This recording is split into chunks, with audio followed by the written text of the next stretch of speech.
Welcome to the post-Cubs debacle edition of Sharing Sox.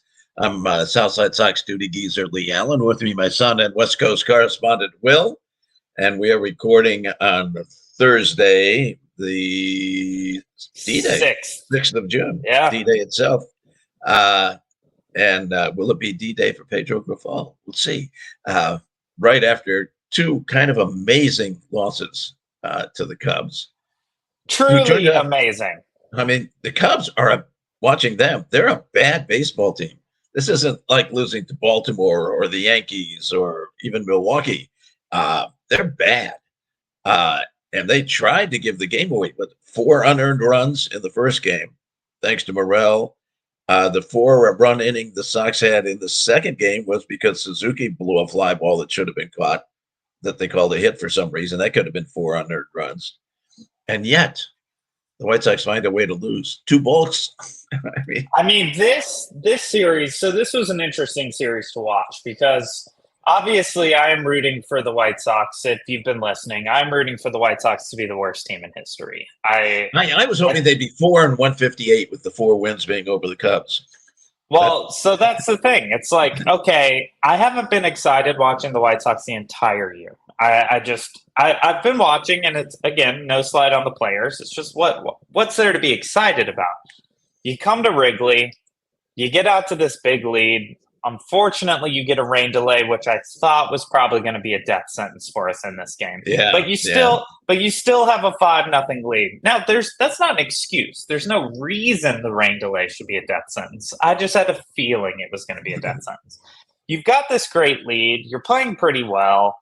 And then, that White Sox fan inside of you is like, okay, I want us to be terrible, but I really want to beat the Cubs. The stakes aren't as high as usual because I also am okay with losing. But if there's any game I want to win, I want to beat the Cubs. And you see the runs go up. You're up 5-0.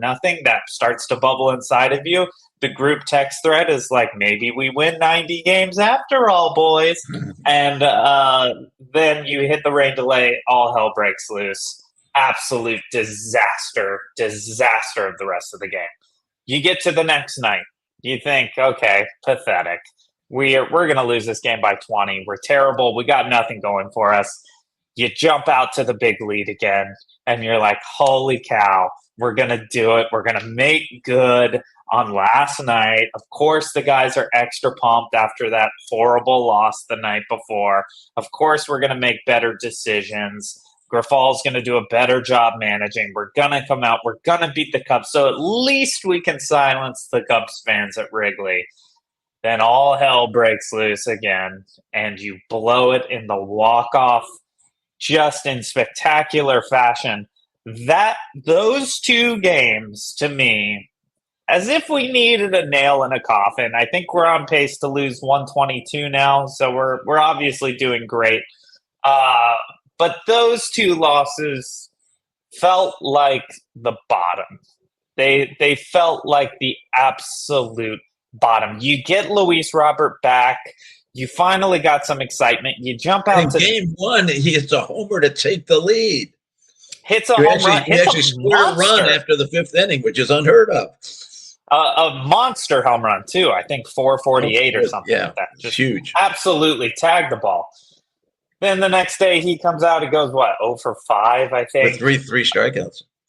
I mean, it felt like when that ball went over the fence, which, watching it, I knew it was going out. I knew it. I knew they were walking this thing off. I was like, you don't blow leads like this and win the game. You don't. And it's going to be a walk-off, and this is going to be the most embarrassing moment of the most embarrassing season. I expected a walk-off. I didn't expect how it happened because he's a singles hitter. He's an opposite field singles hitter, Talkman, and he absolutely crushed that ball. That's exactly who I would expect to hit the walk-off. An opposite field singles hitter is somehow going to muster up the strength to crush a walk-off home run. I mean, he didn't crush it. It didn't make it out by much. In fact, but it was dead center, so it was as deep as you could go. Dead center. I mean, it was deep. If Grifol doesn't get fired after these last 2 games, I guess you're just not getting fired. No, I think the problem. I mean, as soon as we say this, and it'll happen before it's done. Yeah, Jerry just don't want to pay somebody extra. And Yeah, what that's if the you thing. fire him? Where do you go? It has to be Montoya, Right. your bench coach, who has apparently not been doing much bench coaching during the course of the last year and a half. The alternative, you know, who's in town? He's been here for a while. It's Tony La Russa. Can you imagine? It's not out of the realm of possibility. It really isn't. No, I'm healthy again. I'm ready to go. Can you imagine? That could actually happen. That could happen. I mean, do we want it to happen? Just so that this can be as bad as it can possibly be? Do we want it to get so bad that eventually the fans just burn the stadium to the ground before he gets his $2 billion in taxpayer funding for a new one? I don't Speaking of know. which, let me take a quick break into that. So I don't forget this. Legislative session ended the end of May. Absolutely no money for the Bears or the White Sox, and a statement from either the Speaker of the House or the Senate President saying, "Don't count on it after the election either. Nothing's coming," basically. So that leaves it to the city of Chicago, which has no money. Yes, the mayor's an idiot, but I don't think that the aldermen will let him do that. So unless they get, but I don't think that that's going to happen. I mean, with no state money, where's the city going to get $2 billion? No, they just don't have it. Yeah, that's such. Well, I'm glad to hear that. I want Reinsdorf. I want everything to just go as poorly for Reinsdorf as humanly possible. I want everything to just go horribly. You know, as I said, the plus side to those embarrassing 2 losses was they go in our loss column. So that is the side I'm looking to stack this year. And we even saw some good play from some of the guys in this past week. It's just the White Sox, for our listeners, the White Sox have not won since my dad got back to the United States of America.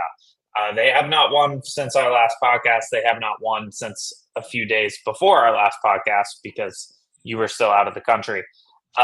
It is an unbelievable collapse we are seeing from this team after a brief spurt of, oh gosh, no, we're going to win 70 games. This is going to be just kind of a bad year and not like a monumentally bad year.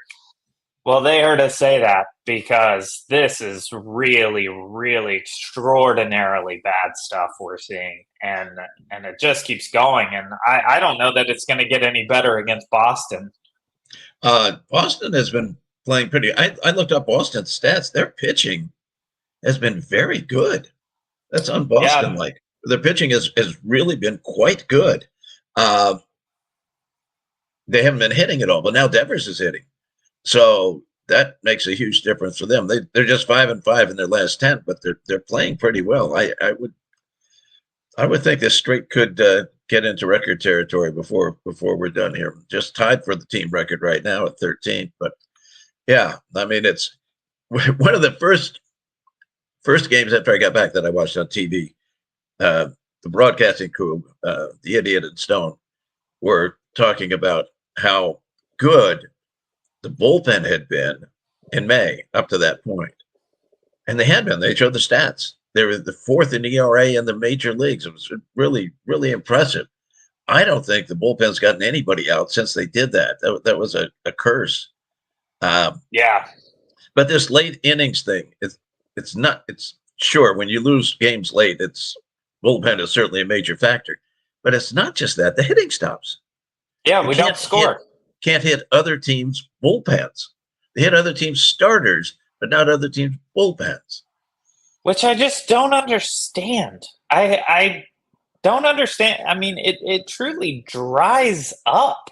Like the offense completely dries up later in the game. It's like they come out with a full tank ready to hit, and then all of a sudden it's completely empty by the end of the 5th. It's really bizarre because it's not like every bullpen pitcher they're facing is that good. They're the White Sox. They're not facing the best pitchers in baseball a lot of the time. a lot of the time they're facing the guys where it's like, yeah, let's get this guy out there so we don't have to use the good guy. And that's the one time that they have scored runs after the fifth inning in the last several weeks. Is they'll be behind 9-1, and the other team will throw out, which might as well have been a position player. You know, their guy at the very end of the bullpen that you only drag out when the game is done for sure. And then the White Sox will score 5 runs and only lose by 3. But those are the only pitchers they're hitting are the ones that are just gimmies. Yeah, it's very, very strange how badly it dries up. And there are even some pleasant offensive surprises happening right now with this team. Jolks is shockingly putting the bat on the ball. I mean, we've got him hitting .315 now with an on-base percentage close to 400. Certainly far better than everyone else on the team. I realize it's a small sample size but 17 for 54 in Major League Baseball is nothing to scoff at. Plus, he's got a couple home runs. He's looking very, very good and he's been okay in the field. His reputation is not good there, but he's been okay. He's been kind of neutral in the field. Well, we'll take neutral. yeah, that's right. And Jolks is under team control for 6 years or something. So that was actually, give Chris Getz credit for that one. That was a good pickup. The worst thing happens is the league finds out and he's over his next 52. But it didn't cost you much. Could totally happen. Could totally happen. Yeah. So we've seen some offense. Obviously, even some of the people who were hot have cooled down. Tommy Pham, I think, was 2 for his last 25 before he decided to become a WWE fighter. I think Pham in that one day cost the White Sox, and I think what it cost him was he was going okay. The 2 for 25 is not a good sign, but somebody would get him at the trade deadline, and they'd get a moderately good prospect for him. He's just a rental, but he was hitting very well. But after that day, there's a reason nobody signed him before the season started, just as is the case with the infamous pitcher that we picked up after the season started. There's a reason no other team wants these guys. And Pham went out and showed why nobody wants him. Yeah, it definitely didn't help the case. I do think with Tommy Pham, you either want Tommy Pham or you don't. It's not like this incident's going to make teams go, "Oh, is Tommy Pham kind of a jerk?" Everybody already knew. I mean, the incident where what did he do? Didn't he try to hit somebody for a bad fantasy football trade? Jack Peterson. Yeah. I mean, slapped a guy over a fantasy football thing. Tommy Pham is just he's a lunatic. You either need the guy's skills come trade deadline time or you don't. I don't think it's necessarily going to keep you from getting Tommy Pham. But it's certainly, if there were a couple teams on the fence, they're looking elsewhere now. Did you watch the video of that incident? The recent I did, incident? yeah. Okay. Yeah.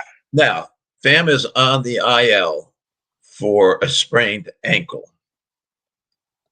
Interesting, because if you look at that video, there is nothing after he gets up and he's bouncing around and threatening Contreras for absolutely no reason. Because guy's walking back to his dugout, and people are holding back. He's not limping. He's not he's not going along on one foot on this. He's bouncing up and down and having a hard time. There was no. I think he sprained his ankle doing that. If he really sprained it, or if they just decided they want him out of there for 10 days to cool off. I think it was probably a little bit of, you might be costing us a little bit of trade bait here. So let's give you 10 days to think about it. If he did hurt his ankle, he probably hurt it stomping around down in the clubhouse doing something stupid. He certainly didn't look like he was injured on the play. But my guess is it was kind of like, "Hey, Tommy, how's your ankle?" "Oh, my ankle's fine, coach. I'm just mad." Yeah, it doesn't look good from here. I think you might need to think you might need 10 days to think about this. That whole incident was just pathetic. Absolutely And pathetic. the whole thing was his fault. It was 100% his fault. Contreras wasn't even in the baseline. No. And then, sure, Contreras is probably chirping at him, but get it together, dude. You're a professional athlete. Look at the NBA. They're constantly chirping at each other. Like, grow a set and just get over it. It's absolutely ridiculous.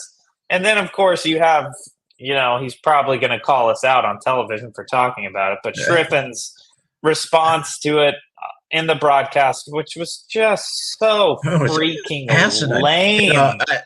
I have defended Schriffen before. I'm done. I'm through with it. Although I thought he was okay in the Cubs games.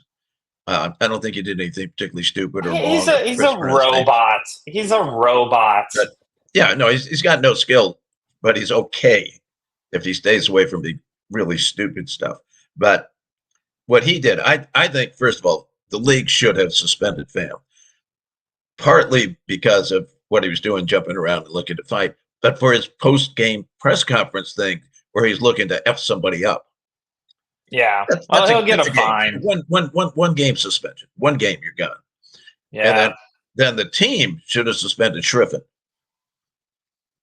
Not for the season. I mean, talking for a couple games. Take a couple games off, John, and just cool down, and we'll let Gordo come in for a couple of days. Whatever. I mean, there's a world where the announcer kind of getting in the spirit of that sort of works, but the announcer threatening violence, which he's in no position to do anyway, is just so obnoxious. I mean, national news, all over the national news. Especially when you've got a situation where the violence didn't actually happen on the field. The other team didn't actually do anything that would call for such things. It just came off as this pathetic attempt to, what Schriffen does is he is trying to be like the cool, tough guy who's calling for the White Sox now. I have no clue why you would want to go that route. It is the literal opposite of Jason Benetti, who is probably a outspoken pacifist. It just comes off as so phony and so lame, and it makes you seem just like an absolute dweeb. And you can say he should be suspended or whatever. I would just fire him. You just did a terrible job, and you've not done a good job the whole year. I think you let him go after that. It's just so. To me, I'm not offended by the call to violence as much as I am by how bad you are at your job in that moment. Thinking of previous owners of the White Sox, I think, according to Schriffen's pronunciation, Bill Veeck would fire him. Veeck would probably fire him. Bill Veeck, or he probably pronounces Bill Bell. So Bell Veeck would probably fire him here. We should take our break there, and we will come back and talk about things as we move forward. If that's a direction the White Sox can go, I think we might be stuck in reverse, but we'll see what happens. So hang in there. We'll be right back on Sharing Sox. Welcome back to Sharing Sox. We talked about the two toughest guys in baseball, Tommy Pham and our boy Schriff. Not really impressive stuff going on there. Moving forward, we're about to have this 4-game series against Boston. We are home. Maybe there will be people in attendance. Maybe there won't be. I don't know. There will be, because Boston, you and I have gone to Boston games. That's true. You go to a Boston game down there, and you get on the red line coming home, and it's you and 2 other guys with Sox hats and 60 people in Red Sox gear. They bring a crowd, a big crowd. Red Sox Nation is real. So those games will actually probably be pretty hopping. Those, and when the Dodgers come to town, are likely to be probably your busiest games outside of the Cubs, White Sox, and maybe even bigger. For those, I don't see a world where we win more than one of these. it could happen, but it's not, it's not a very easy schedule coming up. It would be good to hopefully get at least 2 of these for some semblance of respect, but rest is not in our future. Crochet will go for 1, and I guess not Fedde because he just pitched, so we'll have Crochet for 1.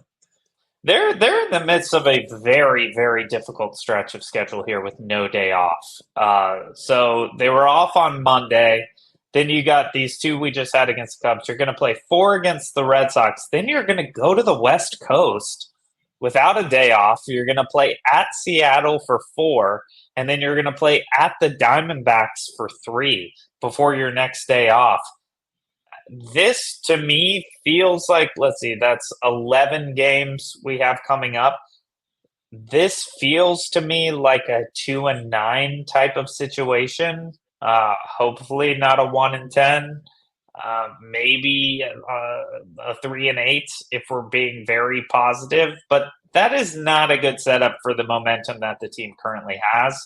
To have to face a team at home which is going to have more road fans than home fans, and then go on the road to face, obviously the Diamondbacks are underperforming, but you never know when they're going to catch heat. And the other thing with them is that they have a tremendous amount of speed, which means if anybody gets on base, they just steal all the way around because our pitchers, and I'm not blaming Corey Lee, Maldonado, yes, but not Corey Lee, but our pitchers just, we're supposed to keep him on base somehow. I didn't know. Totally.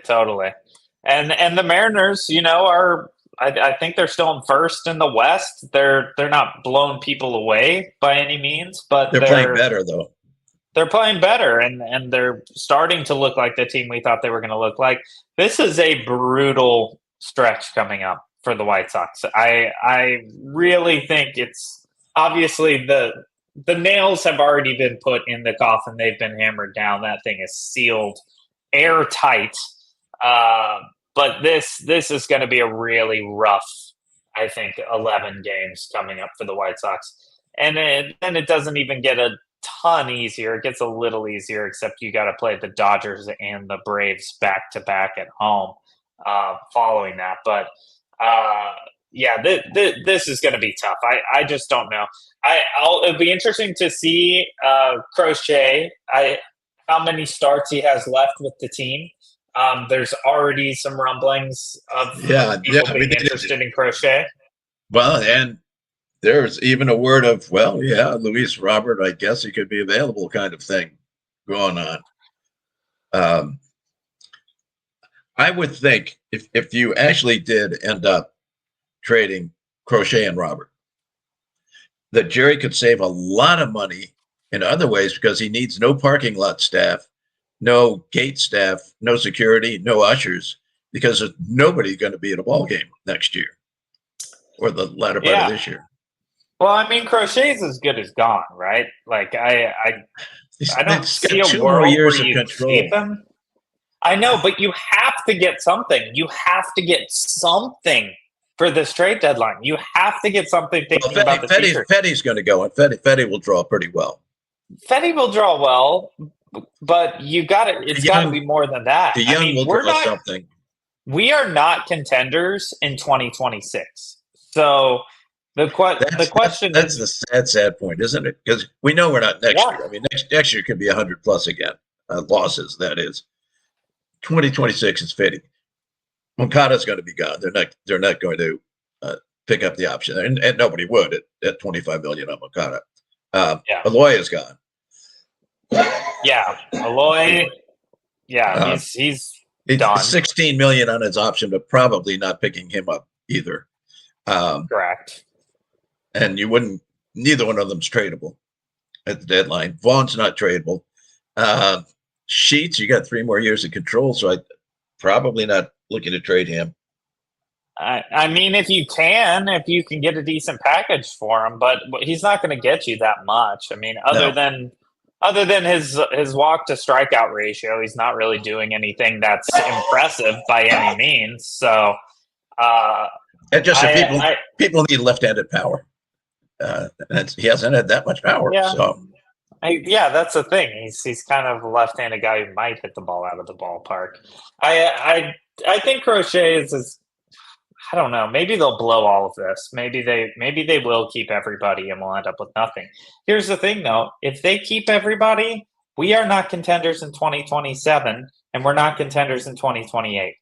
So it's just, if ever, when do you want to be good again? I think if you can get rid of Fedde and you can get rid of Crochet and you can get a decent package. Something. Even with his homer proclivities, he'll bring something. Yeah, but he's going to bring you like a high single A guy who might make it to Major League Baseball someday. It's not going to be a package of anything interesting. You could get lucky with a return on Kopech if you pick the right guy, but we're not getting big deal for Fedde. We're not getting big stuff for Crochet. I think Fedde. You would get big stuff for Crochet. I mean, you get huge stuff for Crochet. No, you're not getting huge stuff for Crochet. You're going to get pretty good stuff for Crochet that hopefully could become huge things. But you're not sending Garrett Crochet, who's had a couple good months of baseball. And obviously people will buy at a major premium at the deadline. Otherwise, I'd be like, you're getting... The problem with trading Crochet at the deadline is that teams are going to be leery, not of his skills, which he's shown are pretty damn good, but he's already beyond what he's ever pitched in years and years, including college. Probably the last time he pitched as many innings was in high school and summer ball. Exactly. And he's going to run out of gas. It's just, again, I listen to Steve Stone, and Stone has rallied about this for years. You can't suddenly increase a guy. Now, Crochet obviously works very hard at conditioning. He's very smart in how he handles himself. He's a smart guy. But still, there's just a limit to how far you can go with him. And that's what I mean by he's given us a couple good months, but we haven't seen that he can even get to month 5 successfully. So if somebody's going to give up a lot for a guy for the second half of the season, and we've got no substantial evidence that he will be functioning well as a pitcher, even with Fedde, it's like, Fedde is doing wonderful things right now to help out the White Sox. He really is, because I would never have thought that Fedde was going to get a guy who would maybe get you a couple somewhat interesting prospects. Well, now he is that guy. So for me, the question is, you just get rid of Crochet, get rid of Fedde, hopefully pick up 4 or 5 guys, and maybe 1 or 2 of them will make it to the majors. That would be a pretty great ratio. And then you have to start asking yourself, is this team going to be good by the time Luis Roberts' contract is up? And if the answer to that question is no, then get rid of Luis Robert, which obviously I don't want them to. I love Luis Robert, but he's if he doesn't start doing something better soon, he hit the home run, but he's still hitting around 216. We'll chalk a lot of it up to being injured in a very small sample size. So hopefully he turns that around really quickly. But I think if you're not in a position to say in 2027 we are contenders, then sell Luis Robert high. Because Luis Robert will get you that by 2026 you're adequate, and that by 2027 you challenge for the lead of the ostensibly weak division that's not as weak as it's supposed to be. And is only teams that are going to be better or still pretty good in that time frame. Kansas City's only going to get better. Detroit's only going to get better. So you have to honestly ask yourself, are we going to be good enough to beat those 4 teams in 2027? Right now, with what we have in the farm system, the answer is absolutely not. Absolutely not. We've got a lot of pitchers in the farm system who by 2027 should be good. I mean, there's some really good pitchers in the farm system. Noah Schultz, Drew Thorpe, for example. But of course, you never know with pitchers, as the University of Dayton coach told me when we talked about it, he says, with pitchers, it's not if they'll be injured, it's when. So you don't know how that's going to go for time. But there's some very good prospect pitchers. Position player on the side, you got Colson Montgomery, and you've got Colson Montgomery, and you also got Colson Montgomery. They picked up Michael Chavis today, which Seattle had dumped. I think we have three players in Pipeline's top 100.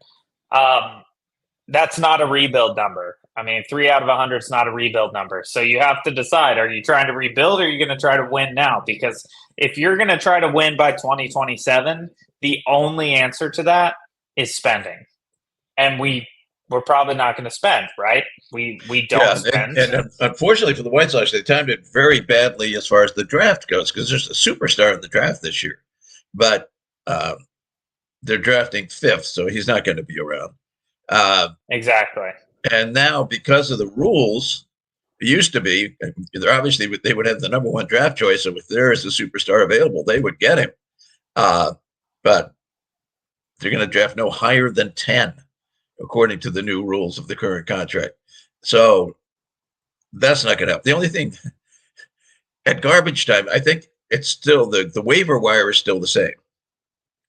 So, and in fact, they crossed the league, so you no longer go through one league and then the other league. So the White Sox will get the first choice of anybody who goes out on waivers. And of course, they're going out on waivers because some team doesn't want them. Yeah. But a lot of teams, 28, 29, 30 players would be, 6, 7, 8 for the White Sox. So maybe we need to take advantage of that. I think when it inevitably happens, Chris Taylor from the Dodgers inevitably goes on the waiver wire, hitting 103. I think he's got White Sox written all over him. Is it going to make us better? Of course not. I truly don't know what the answer is, because if we're not going to be a team that spends money, which it's becoming clearer and clearer that we're not, then you have to start looking at the next time you can become naturally competitive through bringing up talent. Well, the other thing we're not going to, besides spending money, we're not going to be a team that hires good people in charge. The sole criterion for being in a position of influence in the White Sox will remain until he dies that your lips are affixed to Jerry Reinsdorf's butt. And that's the only thing that matters, which is why we've got Chris Getz, which is why we got Pedro Grifol, and on through the ranks. And it'll happen, even if they go, it'll be some other sycophant. So it's just... Yeah, exactly. So, I mean, they really have to decide, are we going to try to contend? And there's no contending in 2025. There's no contending in 2026. Now, this is all contingent on not being a spender. But I think we can go ahead and move forward with that assumption. So it means you're not contending in 2025. It means you're not contending in 2026. Can you then have enough guys, if you're trading away guys like Pham, Fedde, Crochet, can you get enough back to contend in 2027? That's possible. So I think there's a world where you could contend if you get enough from these guys. If they keep their production up by the deadline this year, they're sold at a premium. I think it's possible you can stack the farm system enough to potentially be a contender for the last year of Luis Roberts' contract. So if they think that they can achieve that, then you keep Luis Robert. If you don't, then you sell Luis Robert. You trade Luis Robert, because Luis Robert will get you a monster haul. A monster haul. Even if he's not great for the next 2 months, and I do think he's going to turn it around and show people, coming off the injured list, you got to give him a second. He's elite raw talent. If he is inspired enough to get really good over the next 2 months, what you would get back for him is crazy. I mean, I think you would get back a historic haul. Probably not the biggest haul ever, but you would get back a haul that absolutely changes what 2027, 2028 look like for your organization. If you are thinking we are in a true rebuild, which if they're thinking anything at all, they don't seem to be thinking anything, but they're certainly thinking more rebuild than they are thinking win now. If you are going the route of a true rebuild, getting rid of Luis Robert at his highest selling point at a trade deadline, which, I'm going to hate losing him because he's, my favorite player on the team, probably everybody's favorite player on the team. But you could get an absurd amount back. And I mean, look at a team like the Dodgers with a loaded farm system, and you've got one outfielder that's performing well offensively, and plus Luis has plus level defense. I mean, you're talking about getting a lot of the top prospects from a team for that kind of talent. Baltimore could stack that outfield.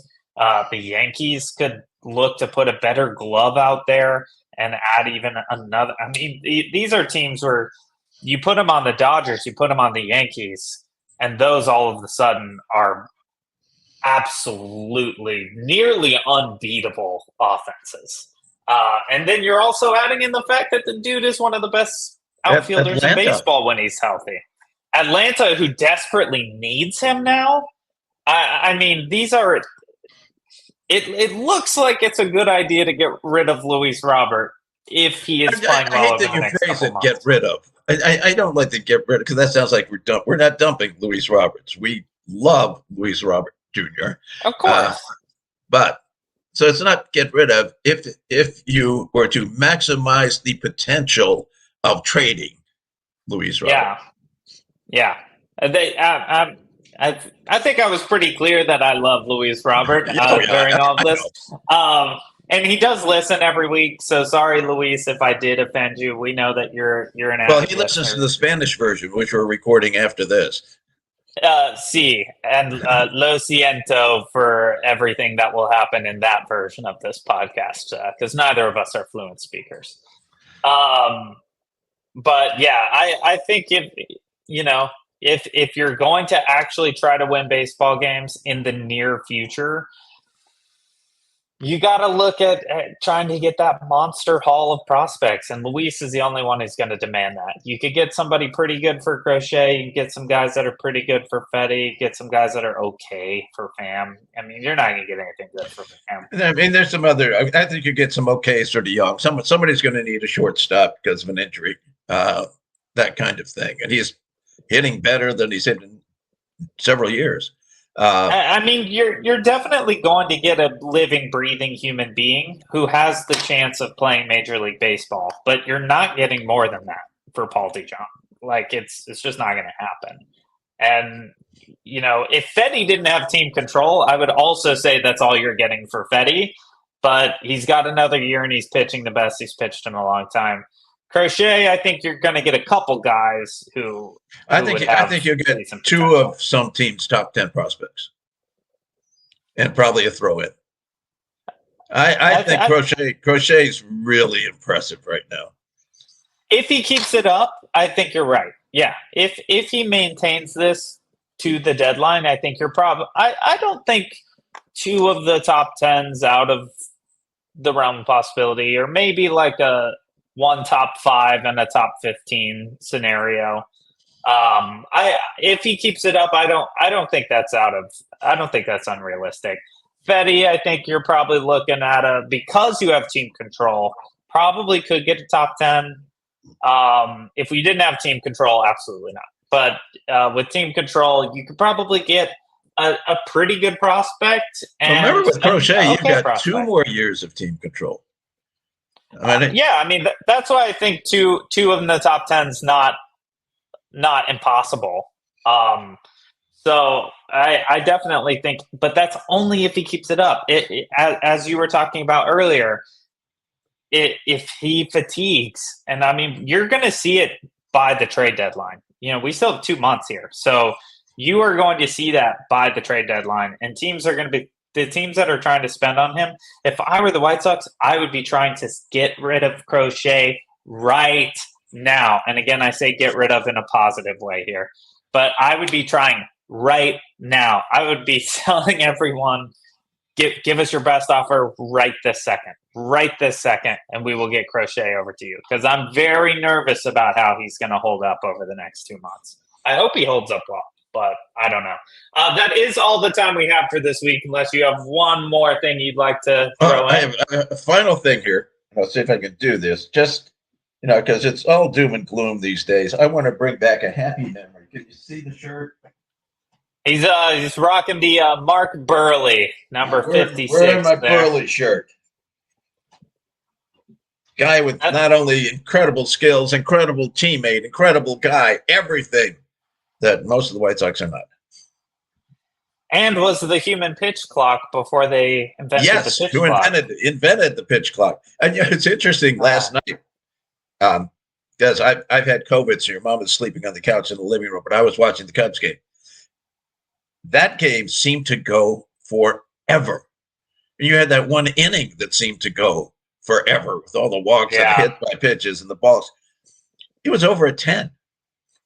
2 hours and 50 minutes, 55 minutes, less than 3 hours for that game. That pitch clock has really been worthwhile. Oh, yeah, I agree. And I appreciate the Mark Burley shout out.